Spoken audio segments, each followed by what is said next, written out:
Post metric શિષ્યવૃત્તિ મુદ્દે નરેશ પટેલનું નિવેદન આવ્યું છે સામે, જેમાં તેઓએ કહ્યું કે પોસ્ટ મેટ્રિક શિષ્યવૃત્તિ બંધ નથી થઈ, વિદ્યાર્થીઓને આજની તારીખે પણ શિષ્યવૃત્તિ અપાઈ છે। ચૈતર વસાવાએ જે પ્રશ્ન કર્યો છે તેનો મંત્રીએ યોગ્ય જવાબ આપ્યો છે। મંત્રીના જવાબથી ચૈતર વસાવાને સંતોષ નથી। આવક મર્યાદા જોયા વગર જ શિષ્યવૃત્તિ આપવામાં આવે છે।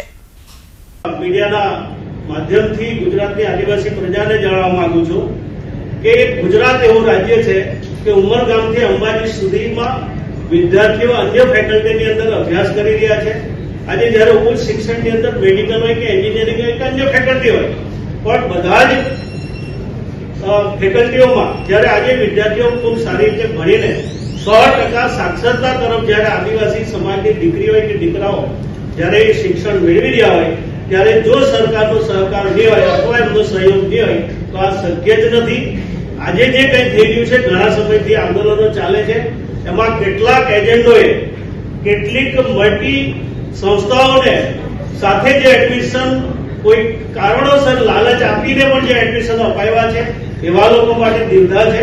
બાકી તો ગવર્મેન્ટ કોટાની અંદર કોઈ પણ છોકરાને અન્યાય થયો નથી, દીકરીઓ માટે કોઈ અન્યાય થયો જ નથી, પણ જે મેનેજમેન્ટ કોટાની અંદર જે પ્રશ્નો છે એ ચોક્કસ રીતે સરકાર ના પાડે છે। એટલા માટે કે જે આ જે વચેટિયા વચનને જે આદત બની છે એ હંમેશા દૂર થવી જોઈએ અને ખોટી રીતે જે વિદ્યાર્થીઓ ગેરમાર્ગે દોરાઈને એવી સંસ્થાઓમાં એડમિશન લઈ લે અને પછી એના ભવિષ્ય સાથે જે છેડા થાય એ આદિવાસી આગેવાન તરીકે અમને પણ ગમતું નથી। તેમ છતાં આજે જે કંઈ વિધાનસભામાં જે પ્રશ્નો ઉભો થયો છે એ હકીકત કોઈ પોલિટિકલી એ રીતે વળાંક લઈને જો એ લોકો આદિવાસી સમાજના વિદ્યાર્થીઓને ગેરમાર્ગે દોરવાનો પ્રયત્ન કરે છે એ બિલકુલ અમે ચલાવી નહીં લઈએ। આદિવાસી વિદ્યાર્થીઓ જે આજે હું પણ એક ટ્રાઇબલ મિનિસ્ટર તરીકે મેં કામ કર્યું છે, ઉમરગામથી અંબાજી સુધીમાં જે રીતે શિક્ષણની જે વ્યવસ્થા થાય છે એ આશ્રમ શાળા હોય કે એકલવ્ય મોડેલ રેસિડેન્શિયલ સ્કૂલ હોય, જિલ્લા પ્રમાણે મેડિકલ કોલેજ હોય કે પછી એન્જિનિયરિંગ કોલેજ હોય કે નર્સિંગ કોલેજ હોય, અનેક પ્રકારની વ્યવસ્થા થઈ છે। સમૃદ્ધ છાત્રાલયથી લઈને અનેક ગ્રાન્ટેડ છાત્રાલયમાં રહેવા મૂકવાની વ્યવસ્થા ફ્રીમાં વિદ્યાર્થીઓ ભણી રહ્યા છે અને ખૂબ સારું શિક્ષણ જ્યારે મેળવી રહ્યા છે।